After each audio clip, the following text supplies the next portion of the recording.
Alright, so just when we thought Hell Motel couldn't get any more unhinged, episode 3 comes in swinging with murder, mayhem, and possibly a literal demon from hell. I'm talking heart-ripping, ghost-whispering, mob justice kind of chaos. If you've been following along, you already know this show has been bouncing on a knife's edge between slasher horror and supernatural thriller. But now, that knife has gone straight into the heart of everything we thought we understood about this place. Welcome back to Nerdy Show, I'm your host, Spoiler Master. In this video, we're breaking down everything that happened in episode 3, from Ruby's tragic downfall to Crow's haunting past to that final chilling whisper, Baphomet. Who's really behind the killings? Is Caitlyn's ghost real? And is someone or something trying to open the gates of hell? Let's get into it. You're gonna want to sit down for this one. You got cocky after Hemingway.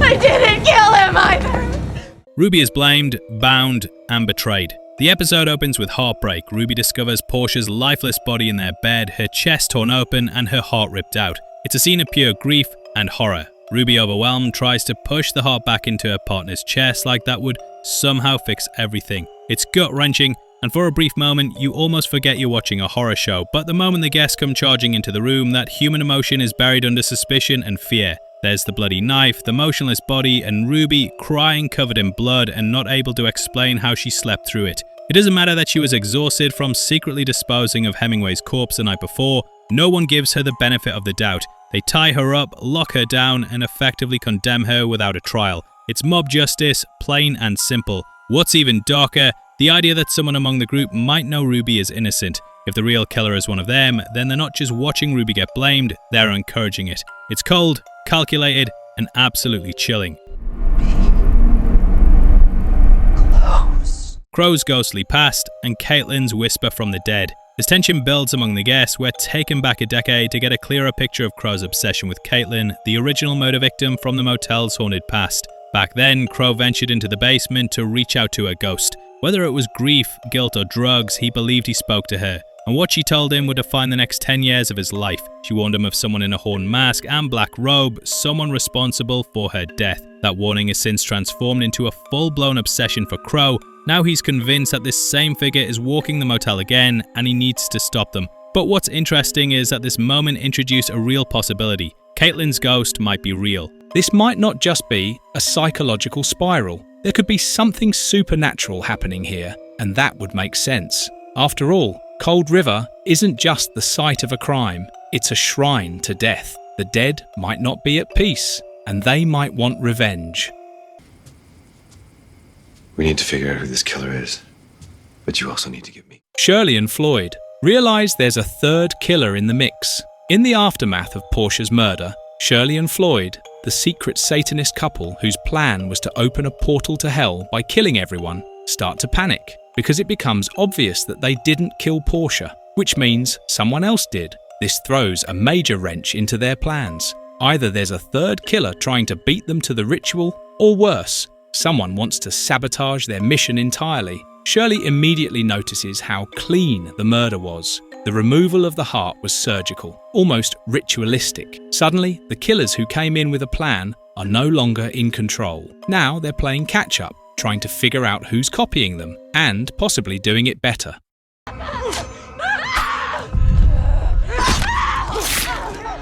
Ruby's escape and death shatters the group. Ruby manages to escape. She uses the air vents to sneak out of her restraints and heads into the basement, most likely to find proof of her innocence or to escape entirely. But the moment she's caught, the worst case scenario unfolds. Crow, Adriana, Shirley, Floyd, and even Blake brutally murder her. It's not a calm or calculated act. It's a full-on mob lynching driven by fear, rage, and bloodlust. It's horrifying to watch. And what's even worse, we, the audience, know she didn't do it. What started as a story about survivors being hunted by a mysterious killer suddenly shifts. The guests themselves are now part of the horror. Ruby's death marks the moment where morality breaks down completely. There are no more innocents. Everyone's hands are stained, either with blood or complicity. Paige, Kawayan, and Andy don't participate, but that doesn't make them safe. Now there's a new dynamic. Those who are willing to kill to survive, and those who are now threats because they won't. If Paige, Kawayan, and Andy live, they can tell the world what really happened, and that's dangerous. is the warriors who strike them down with a vengeance. Amen, bro. Blake's moral crisis and the rise of a new alliance. Among those who participated in Ruby's death, Blake is the most conflicted. This is someone who once survived a mass murder himself. His decision to join the mob feels less like malice and more like emotional collapse. But watching the others, especially Crow, Shirley and Floyd, celebrate Ruby's death clearly shakes him. He starts to pull back. That shift might be what allows Paige, Kawayan and Andy to recruit him to their side. Desperate times call for unlikely alliances, and Blake's remorse could be the key to evening the odds. But even if they join forces, they're not just fighting a killer anymore. They're fighting the people they once trusted. The other guests have tasted blood, and they like it.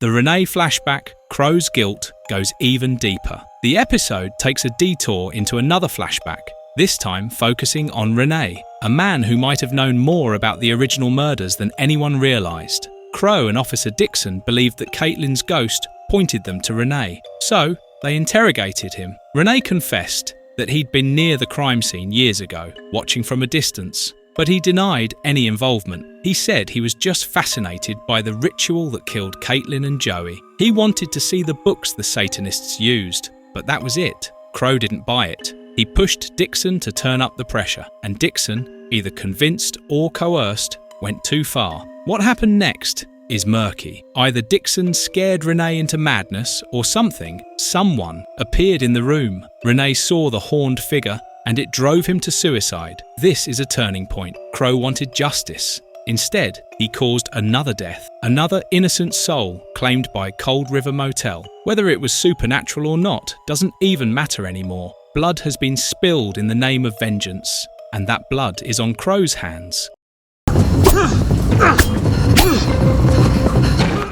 Floyd versus the killer, and another robed figure appears in the final stretch of the episode. Floyd decides it's time to go full hunter mode. He dons the infamous horned mask and black robes, the very look that has haunted this story since the beginning, and goes looking for the mystery killer. What he doesn't expect is to run into someone else dressed the same way. They fight. It's messy, violent, and Floyd takes a serious beating. Just when it seems like he's about to die, Shirley swoops in with a flare gun and saves him. The killer runs off, face still hidden. The fact that someone else has the same outfit only reinforces what Shirley and Floyd feared. They're not the only ones playing this game. Someone's ahead of them, someone deadlier. Crow's final vision, and the name Baphomet Crow, wakes up in the basement, disoriented and alone. He senses something, or someone, is nearby, and then it happens. He's ambushed. Nails are hammered into his skull, and as he slips into unconsciousness, he sees her again, Caitlyn's ghost. But this time, her appearance feels more like a warning than a comfort. The others find Crow barely alive. He's mumbling, rambling, and then he says it. Baphomet. The name echoes through the group like a thunderclap. Baphomet, a name tied to ancient mythology, to satanic symbolism, to chaos, rebellion, and revenge. It's the ultimate embodiment of taboos and upside-down morality. And if Crow's right, if that's who or what is behind these killings, then this isn't just about revenge anymore. It's about a supernatural entity using the motel as a gateway. The third killer might not be human. They might be something worse. Basement. Someone's in the basement. Our nerdy thoughts. Ruby's death shattered any illusion of safety. The guests are now divided, and the lines between victims and killers are blurring fast. Crow's guilt and obsession with vengeance may have actually summoned something, or at the very least, made him vulnerable to it. Caitlyn's ghost might be real, and if she is, then Joey's might be too. As for Baphomet, that name changes everything. It hints at ancient rituals, demonic forces, and a possible apocalypse brewing right beneath the motel. There's a war coming, not just between the survivors and the killer, but between the natural and the supernatural. And that's where we leave it. For now, Hell Motel. Episode 3 has officially taken us from murder mystery to supernatural horror. The guests have become monsters, the killers are losing control of their own plan, and something not of this world may be walking the halls of Cold River. So who's the third killer? Is Caitlyn's ghost seeking vengeance? Has the portal to hell already opened? We'll find out soon. Until then, sleep with the lights on. Who did this? Bev.